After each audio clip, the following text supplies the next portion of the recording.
Our grandfather was obsessed with safety. Whenever my brother and I went out, he'd tell us to be careful and watch out for cars and slippery spots on the ground. If we were playing around the house, he'd demand we keep an eye out for sharp corners on the coffee table or wires we might trip over. Even when we were going to bed, he'd stand over us and warn about the dangers of our blankets getting wrapped around our necks. He'd demand that we listen to each other breathe if we ever woke up in the middle of the night, just to make sure. To make matters worse, he'd follow us in his pickup truck wherever we went, the loaded gun rack dissuading anyone from interfering with us. We could see him when we were in school, always parked outside, just in case anything might happen. As Reggie and I got older, we started to get tired of his nagging. We weren't kids anymore. We didn't need to be coddled and watched over.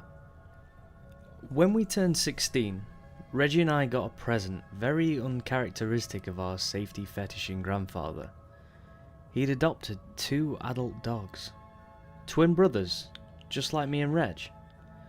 They were Caucasian ovcharkas, apparently the same breed he used to work with when he was stationed in Siberia, back before he and Grandma moved to the States. Over the 11 years we'd lived with him, we'd never been allowed to go near any dogs, even little ones. "They'll kill you, brother," he'd always say. The guilt we'd feel from that statement would always get one of us to tell the other to leave the animal alone. The ovcharkas were truly enormous. I'd never seen such massive dogs. They were both well over 200 pounds and neither of them were overweight. When I leaned over and gave one a tentative pat, it felt like there was iron under the thick fur. Its tail didn't wag and it didn't look at me. Both animals just stared at Grandpa. We were told their names were Mikhail and Sergey. Reggie looked as uncomfortable as I felt. We thanked our grandfather for our gifts, but it was obvious we were unnerved. Grandpa asked us if we remembered the dog we'd had before our parents had died. Neither of us did. He told us it was a beagle named Chair. "A useless animal," he informed us. As our birthday dragged on, Grandpa taught us how to care for the ovcharkas. For the first few hours, they'd only listen to him. Whenever we spoke to them or even tried pushing them in the direction we wanted them to go, they'd wait for him to give the command before moving. By night time though, the dogs had started to accept the commands from my brother and me. Their responses weren't instantaneous like they were with Grandpa, but it was still progress. The next day, we realised why we'd gotten our presents. The dogs were never to leave our sides. Rather than Grandpa cautioning and watching us all day every day, he'd simply transferred the authority over to the animals. We were pissed. Reggie especially. He'd always been the more outspoken one and, as a result, had most often incurred Grandpa's wrath. This time though, Reggie wasn't slapped when he called the whole arrangement bullshit. Grandpa wrinkled his deeply scarred face and yelled something in Russian. The dogs leapt at my brother. Reggie screamed and flailed, but the dogs had him on the ground in an instant. They stood over him, growling and frothing until Grandpa yelled another word we didn't understand. They backed away and Reggie got up.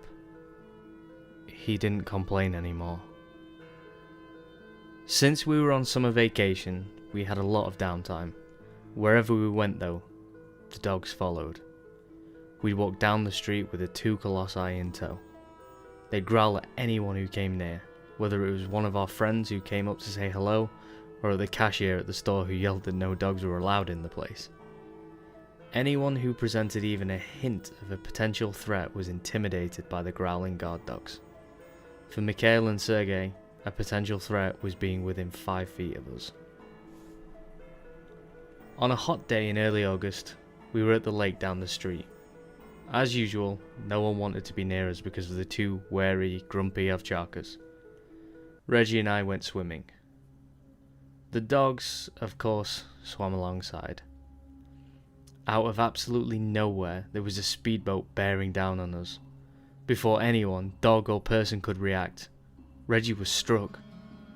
The hull of the boat crashed into his skull and the propeller tore through his skin like wet paper.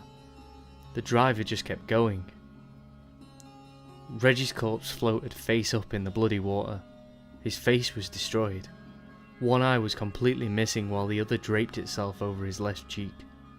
From groin to chin, there was nothing but a gory channel the same diameter as the boat's propeller. Tangles of his shredded intestines leaked their contents into the water. Mikhail and Sergei swam in silence, staring at his carcass.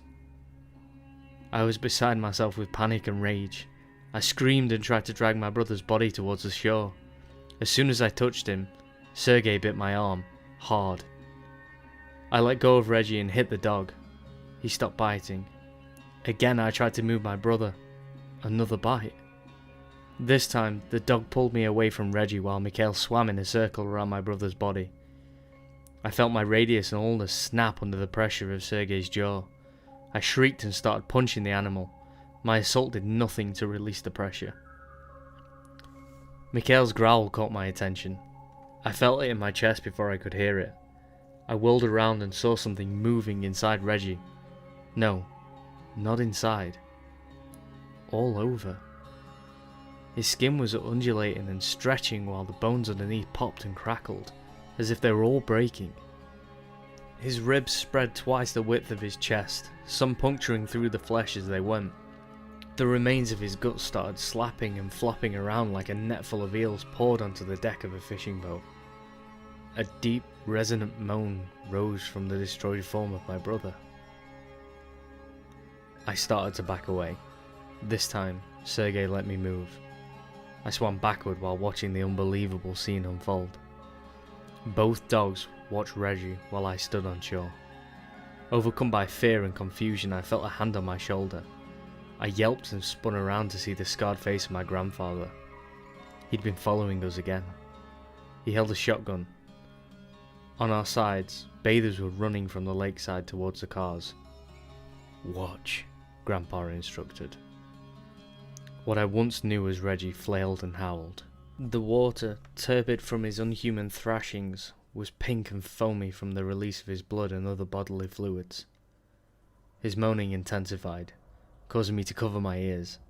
I turned to run, but he held me by the back of my neck and wouldn't let me move. "Watch," he hissed. Reggie stopped moving. The dogs who'd been paddling close to him barked furiously. Massive stalactites of bone began to erupt from the remains of my brother. As they burst through, the dogs attacked. They tore at the already damaged flesh of the creature, ripping out thick chunks before pushing their faces in to get more. As they bit, the Reggie creature moved towards us. As the water around it grew shallower, more of its body was revealed to us. It walked on 5 pillars of articulated bone, the segments joined by oozing fatty tissue. It moved slowly, but deliberately.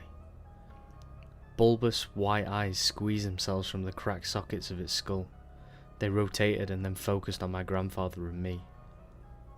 He held me tighter. As it walked, the dogs were tearing more and more of its body to shreds. Sergei attacked its legs. As the gristle and fat were pulled from between the segments, the creature slowed. Still, it didn't stop. An ossified spike shot from the rib area of the monster, impaling Sergei through his chest. The dog was dead. Mikhail, in a renewed frenzy, tore the remaining connective tissue from the other 4 legs. By the time it had stopped moving, it was only 10 feet away from us.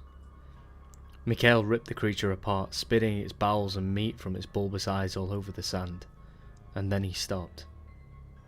Whatever Reggie had become was dead. Grandpa let me go.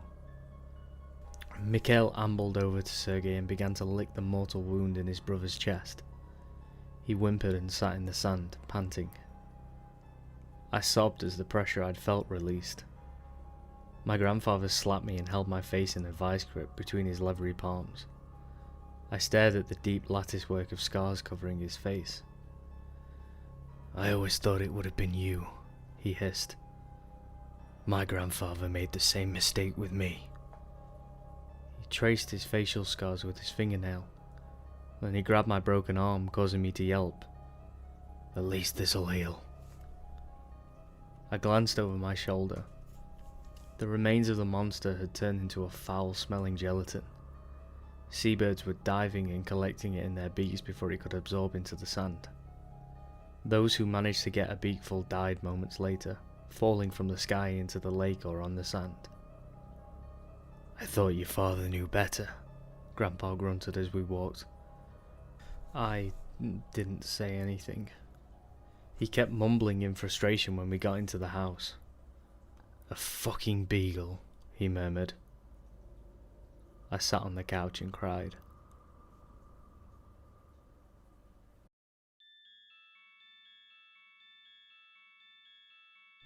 Hey guys, and thank you so much for listening to my latest in my CreepyPasta series.